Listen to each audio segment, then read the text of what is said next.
Thanks for joining me today. I'm Tequila B with TruLuv Designz, and today I'm going to give you a little review over Simplicity 9679. This is a pattern for a top, and when the pattern came out, I knew I had to have it because it's just super, super cute. It has this little cutout detail here, and then you also have this little shoulder action over here. I think it's cute, sexy, classy, and sophisticated without showing too much, right? Also, the back, excuse my chair, y'all. That's how the back cuts, right along the back. Now this fabric I really love. It is a printed jersey knit. I got this fabric from Kiki Textiles, and you can go on the website and you can order from her shop. Kiki Textiles is ran and owned by Victoria Kosaro, who was a contestant on Project Runway. I really love her makes. I think she is awesome, and she made a lot of pretty things on the show, and her fabrics speak to her style and her taste. Now let me tell you a little bit more about this fabric. This fabric is a jersey knit with a 4-way stretch. It says that it's 100% opaque, but depending on your preference, me personally, I would wear a slip or either line it. Now, I don't care for doing too many linings, so I personally would wear a slip. I say that because the fabric to me is a little bit see-through. I held it up to the light, I could see through it. I held it up in front of my camera and I could see through it, okay? Just to give you an idea, a better idea, just to give you a better idea of the fabric. This is the fabric, okay? It's very stretchy, or pretty stretchy, should I say. It says a 4-way stretch, but one direction is not really that stretchy to me, but that could be just me. If you want to go on Kiki Textiles and order you some fabric, use my discount code Tequila Burns and you will receive 10% off your purchase, okay? Now let's get back into this pattern. In this pattern, I sewed a size 12.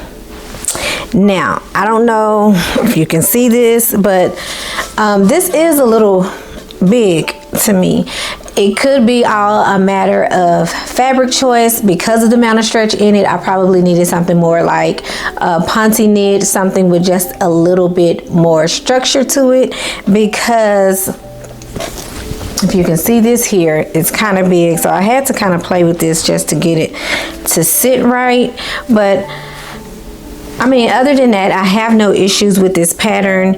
And even with that, I still will wear this top out.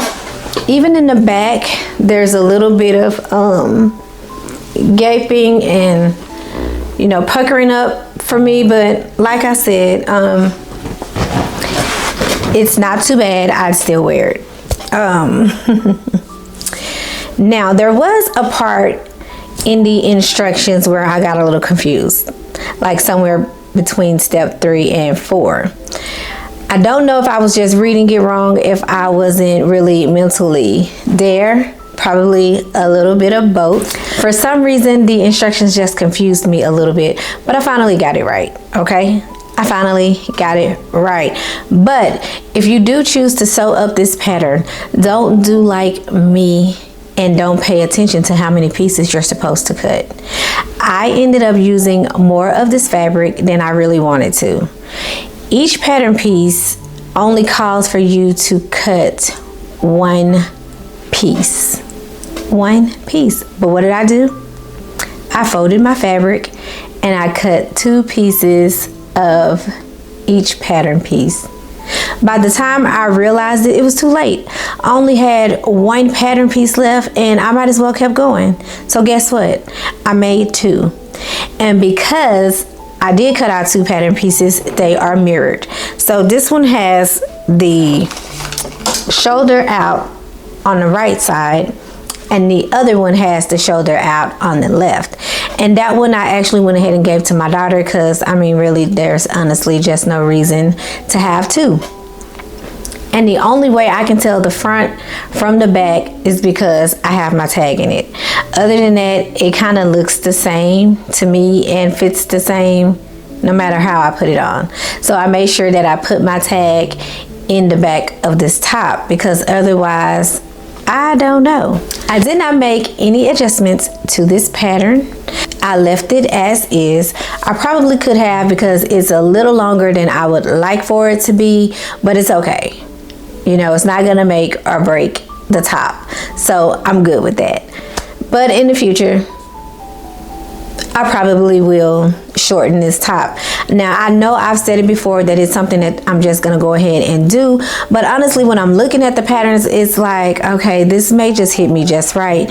And then even I've held pattern pieces up to me and it seems like they're gonna fall just right, but once I make it up, it's a little bit longer than I would like for it to be, but that's okay. Now, the issues that I had while constructing this top was with my sewing machine.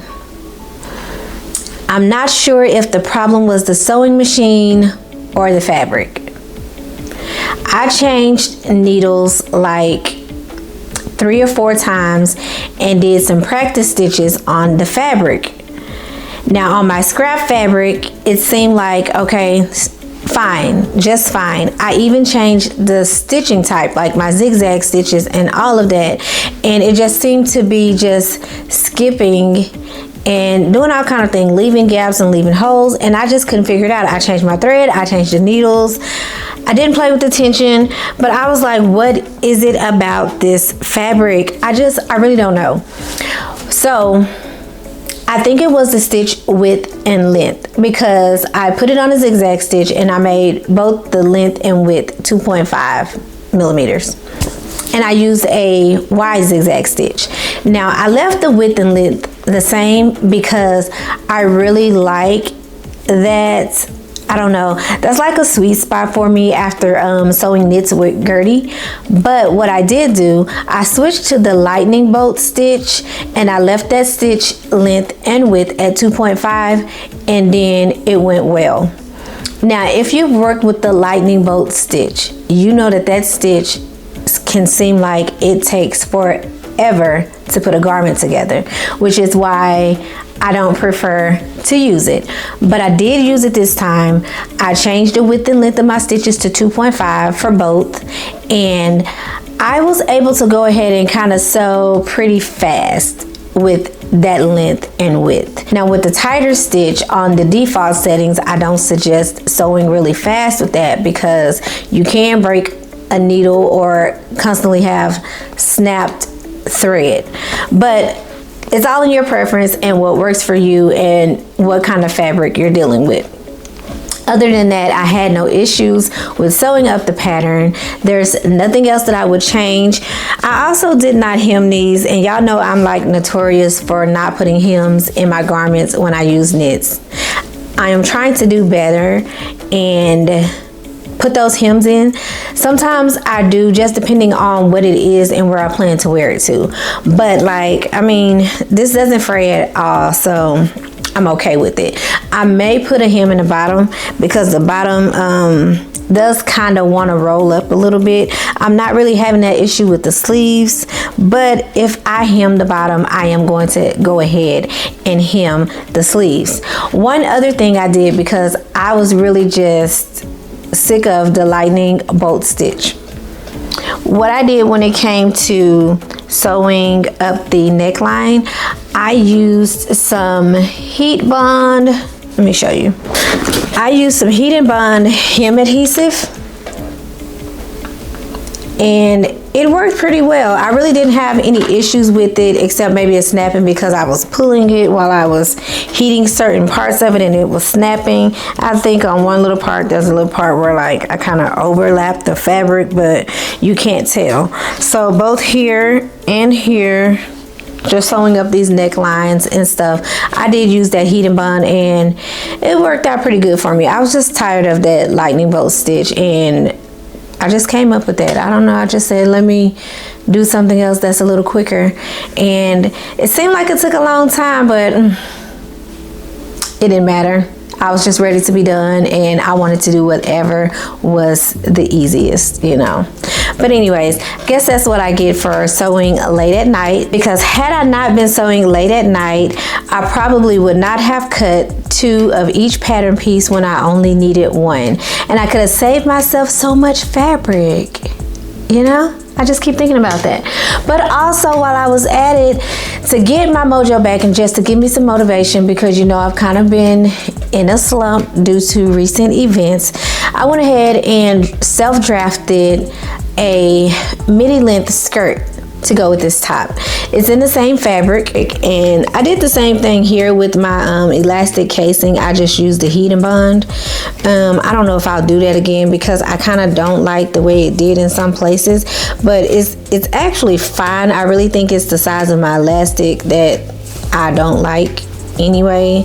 But I did self-draft this skirt, this midi length skirt to go with this. I also did not hem the bottom of this skirt, and I probably won't, because it does not roll up around my legs. And so if you like the look of this top and how it turned out, you can pick up this pattern as well. Simplicity.com has been running some sales on their site, and the patterns have been $4.99.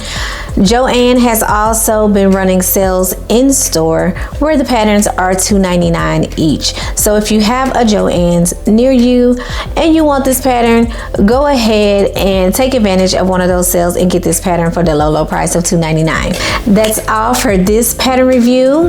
I hope to see you in the next video. Until then, keep sewing.